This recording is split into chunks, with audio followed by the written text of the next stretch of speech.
अगर तुम सूरज की तरह चमकना चाहते हो तो सूरज की तरह जलना सीखो। डॉक्टर एपीजे अब्दुल कलाम का यह कोटेशन बहुत ही शानदार है और वास्तव में जब आप इंग्लिश की जर्नी में, इंग्लिश सीखने की जर्नी में हो तो आपको ये बहुत याद रखना चाहिए कि अगर आपको कुछ सीखना है, आगे बढ़ना है तो आपको हारना नहीं है। इसी कोटेशन के hello guys, welcome to my class. फिर से प्लूरल सिंगुलर नंबर की अगली सीरीज में फिर से मैं लेके आई हूँ कुछ और नियम और रूल्स जिसके आधार पर हम प्लूरल बना लेते हैं, है ना। तो सबसे पहले देखेंगे जो हमने छोड़ दिया उसको कि अब हम करेंगे केवल हर जगह एस लगाने से काम नहीं चलेगा, हर जगह ईएस लगाने से काम नहीं चलेगा। तो हम इसको कैसे चलेंगे। So hello, I am Shrimati Pushpalata Chaudhary from Betul और इतने वीडियोस के बाद में अब मैं फिर से प्रोनाउन प्लूरल का वीडियो बनाने जा रही हूँ और मुझे लगता है गाइस आप लोगों को समझ में आएगा और please listen to me carefully so that you can gain carefully. Okay, तो अभी मैंने फिर से बता रही हूँ कि जब हर जगह हम एस ई एस नहीं लगा सकते, हर जगह एफ नहीं रिमूव कर सकते, हर जगह VES नहीं लगा सकते, कुछ जगह ऐसी भी होती है जहाँ पे स्पेलिंग बिल्कुल नहीं बदलती, केवल एक लेटर बदलने से काम हो जाता है, एस लगाने से कुछ नहीं होता है। तो जो कुछ ऐसे चीज वर्ड हैं जिनसे हम नाउन है जिन पे हम केवल वर्ड लेटर बदलने से काम हो जाएगा।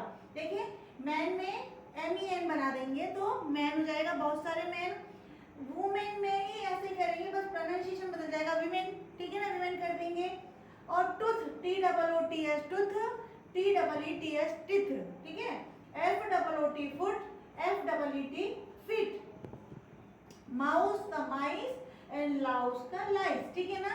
इस प्रकार से हम जहां पर स्पेलिंग बदलने से काम चल जाएगा वहां पर हमको लेटर चेंज करना, ठीक है। आखिर में अब नेक्स्ट चलते हैं कि अक्षरों या संख्याओं का बहुवचन कैसे बताना। अब बहुत सारे लेटर बने होते हैं, बहुत सारे अक्षर अंक रहते हैं, तो उनके बहुवचन कैसे बने। तो उनको जैसे ये लगा हुआ है, इन्हें भी तो हमको पढ़ना पड़ता है, तो हम कैसे पढ़ेंगे। There are 2 o's in the word look. There are 2 o's, कितने ओ है यहाँ पे, 2 है ओज in the word look. Look में कितने ओज है, 2 है, ठीक है। 3 b's in the word Behbal.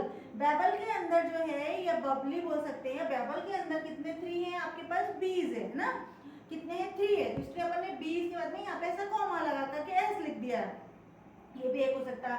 अब जैसे अपने पास इस प्रकार का कोई नंबर है तो हम बोलेंगे 8 4 7 S एंड 3 8 S, हाँ। तो 7 S 7 7 कहेंगे, ऐसा है ना, 8 4 7 एंड 3 8, ठीक है। 8 4 7 एंड 3 8। तो अब हमको फिर अलग से ऐसे बोलने की जरूरत नहीं होता, अपने मन से आगे 7 8, ठीक है। तो अब देखेंगे शॉर्ट फॉर्म जो एब्रीविएशन होते हैं ना, जैसे कि MLA होता है, MP होता है या फिर CM होता है, तो इस प्रकार के भी तो होते हैं। कई बार सपोज हॉल में पूरे बहुत सारे MLAs बैठे हुए हैं, MP बैठे हैं, तो जो कैपिटल लेटर उनके लिए हम क्या करेंगे, MLA तो हमारा लिखा है ऑलरेडी हमने, MLA को हम कैपिटल लेटर में लिखेंगे और उसके आगे हम S लगा देंगे, ठीक है। VIP लिखेंगे तो VIP के आगे S लगा देंगे, स्मॉल S लेटर S लगा देंगे। MP है तो MPs लगा देंगे, CM है तो CM और फिर S लगा देंगे, वो भी स्मॉल, ये सब कैपिटल रहेंगे और वो स्मॉल लगा देंगे, ठीक है। आगे बढ़ेंगे गाइस, ऐसा नहीं होता कि हर जगह रूल एक ही चलेगा, कुछ जगह अलग भी रूल चलते हैं, इसलिए हमको एक प्लूरल को बहुत ध्यान से पढ़ना जरूरी है। कई बार हम बोलते समय तो कोई फर्क नहीं पड़ता, लेकिन अब जब हम लिखते हैं तो ग्रामेटिकल बड़ी मिस्टेक हो जाती है। और गाइस मुझे लगता है जब हम सीख रहे हैं तो अच्छे से ही सीखें, है ना, ठीक है। अब कुछ ऐसे वर्ड भी आपको मैं बता रही हूँ जिसके सेम फॉर्म होते हैं, उसके अंदर कोई चेंज नहीं होता है, उसे ना तो हम S लगाते हैं ना ही ES लगाते हैं, सेम एज इट इज लिख देते हैं। जैसे एयरक्राफ्ट हुआ तो उसे जैसे विमान है उसको हम नहीं बदलते, एज इट इज लिखेंगे। स्वाइन सुअर, स्वाइन को भी हम एज इट इज लिखेंगे। डियर को भी हम एज इट इज लिखेंगे, डियर का डियर ही होता है, शिप का शिप ही होता है, भेड़ होता है ना। अगले नियम की तरफ चलते हैं कि some noun has already plural form. अब गाइस ये बहुत ज्यादा सबसे ज़्यादा मिस्टेक यहीं पे लोग करते हैं कि कुछ नाउन ऐसे होते हैं जो ऑलरेडी प्लूरल फॉर्म में आ चुके। सबसे पहला एग्जांपल तो मैं यहीं से दे देती हूँ आपको कि ये मेरे पास एक ग्लास की फ्रेम है। There is only one frame but there is two spectacles.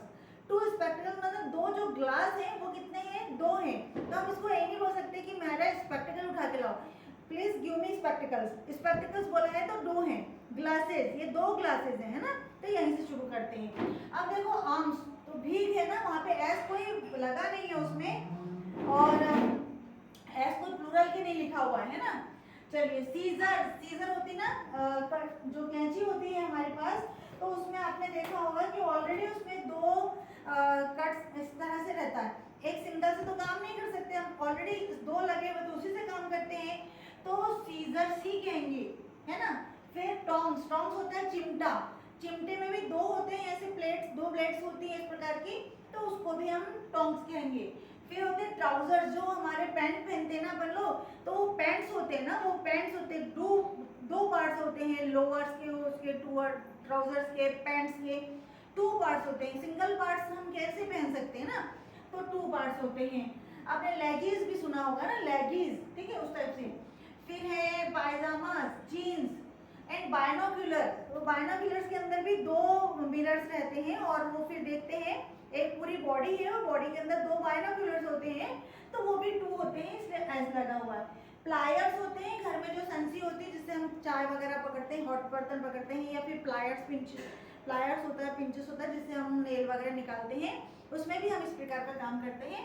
तो ये भी प्लूरल फॉर्म में आता है। ठीक है गाइस, यहाँ तक क्लियर हो गया होगा। चलिए अब एक बहुत ही इंपॉर्टेंट चीज रह जाती है जिसमें हम मिस्टेक नहीं करते लेकिन कंफ्यूज बहुत होते हैं ना। जैसे डजन पढ़ा कि मुझे एक डजन केले लाना है, ठीक है। फिर थाउजेंड ऑफ पीपल, बहुत सारे यानी हजारों में लोग थे, ठीक है। अब ये सारे के सारे नंबर होते हैं, चूंकि डजन भी नंबर होता है कि एक डजन में 12 होते हैं, 100 होते हैं, 100 होते हैं, 1000 होते हैं, 1000 होते हैं, मिलियन होता है, बिलियन होता है, इस प्रकार से संख्या आपकी बढ़ते चले जाती है, ठीक है। तो इनके लिए गाइस ये है कि इनके प्लूरल बनाए जा सकते हैं, परंतु संख्या के साथ, ध्यान से सुनना, इनकी प्लूरल तभी बनाए जा सकते हैं जब, परंतु संख्या के साथ इनका प्लूरल नहीं बनाया जा सकता। सपोज देखो 600 पीपल, मैंने लिखा है 600 पीपल। अगर आपने लिखा हुआ है कहीं पे, आपको लिखा पढ़ा दिखा हो कि 600 पीपल, तो यहाँ पे आपको एस नहीं लगाना, 600 पीपल नहीं लगाना, ठीक है। उसको आप कैसे पढ़ सकते हैं, हंड्रेड्स ऑफ पीपल, है ना। हंड्रेड्स ऑफ पीपल मतलब सैकड़ों की संख्या, सैकड़ों में लोग, ठीक है। चले फिर 7 dozen of mango, 7 dozen mango, यानी मैंगो कितने होना चाहिए, 7 दर्जन होना चाहिए, ठीक है। लेकिन अपन डजन्स ऑफ मैंगोज पढ़ लिए, तो मैंगोज के डजन्स हो सकते हैं, दर्जनों हो सकता है ना। तो इस प्रकार की छोटी छोटी सी मिस्टेक होती है, थोड़े थोड़े से चीज़ों को वेरीफाई कर ले तो वो बहुत तेजी से हमको बन जाता है। लेकिन गाइस यहीं तक आपको रुकना नहीं है, इसके आगे बहुत जगह भी है। कई ऐसे लैटिन के वर्ड है, कई ऐसे ग्रीक वर्ड होते हैं जिनके हम एज इट इज, जैसे करिकुलम हो गया, सिलेबस हो गया, फोकस हो गया, इनको हम एज इट इज लेते हैं, वहाँ पे कोई ऐसा अलग से नहीं लगाते। उनके जो प्रिंसिपल चलते हैं, उनके जो रूल चलते हैं, उनके हिसाब से अपन उसको करेंगे। तो इसके आगे वाले वीडियो में मैं उसको लेके आऊँगी, क्योंकि वो बहुत लंबा सिलेबस है और उसमें अपने को पढ़ना पड़ेगा। अब इसको याद कैसे करना, याद करना बहुत ज़्यादा कठिन तो नहीं, क्योंकि एकदम 6th-7th स्टैंडर्ड का होता है, ये सारा आराम से बन जाएगा। और यदि आपको नहीं बनता तो मैंने कल एक बहुत अच्छी ट्रिक बताई थी कि दिस और दीज का यूज़ करने से आपको समझ में आता है। यदि समझो आपको छोटा कुछ बोलना है तो दिस इज लगा करके बोल दो, है ना। और जब प्लूरल के साथ बोलना है तो दीज आर लगा के बोल दो, तो आपके सेंटेंस उसमें बन जाते हैं। कैसे बोलना है, एक में बोला करते हैं। दिस इज माउस, ठीक है, ये माउस है, चूहा है। अब दीज आर माइस, ठीक है, यहाँ पे लिख दिया, ठीक है। आगे देखेंगे, फिर है he is an MLA, he is an MLA, वो क्या है, एक एमएलए है ना। लेकिन यदि हमको उसमें लिखना है कि वहां पे बहुत सारे एमएलए हैं, तो there are many MLAS, many MLAs. देखो यहाँ पे लगा दी मैंने मेनी एमएलएस, बहुत सारे एमएलएस है। यहाँ तक क्लियर होगा गाइस। आपको हर जगह ऐसा ही करना है। देखो यहाँ पे एयरक्राफ्ट है तो डीज आर होगा, चाहे दिस इज होगा, एयरक्राफ्ट ही आएगा, ठीक है। Deer, this is deer and these are deer. तो यहाँ पे आपको ध्यान रखना है कि जब आपको इस प्रकार से लिखा रहेगा, दीज आर लिखा रहेगा, तब आप खुद समझ जाओगे कि यहाँ पे मेनी होंगे, और यहाँ पे जब दिस इज लिखा रहेगा तो सिंगल होगा, ठीक है ना। चलिए आगे बढ़ जाएंगे। शिप में भी ऐसा ही होगा। फिर इसमें तो आपने ऑलरेडी अपने लिखा ही हुआ कि these are scissors, this is scissors, है ना। कई बार ऐसा होता है गाइस कि हम लिखते हैं प्लूरल और लिखते हैं पढ़ते हैं इज। क्यों ऐसा? क्योंकि वो सब्जेक्ट के अकॉर्डिंग काम करते हैं। इस प्रकार के कुछ नए वीडियोज में कुछ नए नियम, और सॉरी नए नियम नहीं बोल सकते उसको, नियम तो वही पुराने हैं, बट उन नियमों के साथ में आऊँगी मैं, ताकि मैं आपको बता सकूं कि किस जगह पे, जैसे अपन पॉलिटिक्स पढ़ते हैं, फिजिक्स पढ़ते हैं, इनको एज इट इज़ लिखा जाता है, ये कोई प्लूरल नहीं होते हैं। बहुत जगह बच्चे कंफ्यूज हो जाते हैं, बहुत जगह इज लिखा रहता है तो कंफ्यूज हो जाते हैं, बहुत जगह आर लिखा होता है तो कंफ्यूज हो जाते हैं। वीडियो को लंबा नहीं करते हुए मैं आगे वाले वीडियो में इन सब चीज़ों को लेके आऊँगी। तब तक ये गाइस, टिल देन मुझे इजाज़त दीजिए और थैंक यू फॉर वॉचिंग में। अगर आपको ये वीडियो अच्छा लगा हो तो लाइक, शेयर एंड सब्सक्राइब करें, ताकि उन सब बच्चों को फ़ायदा मिल सके जो वास्तव में इंग्लिश सीखना चाहते हैं। थैंक यू फॉर वॉचिंग में।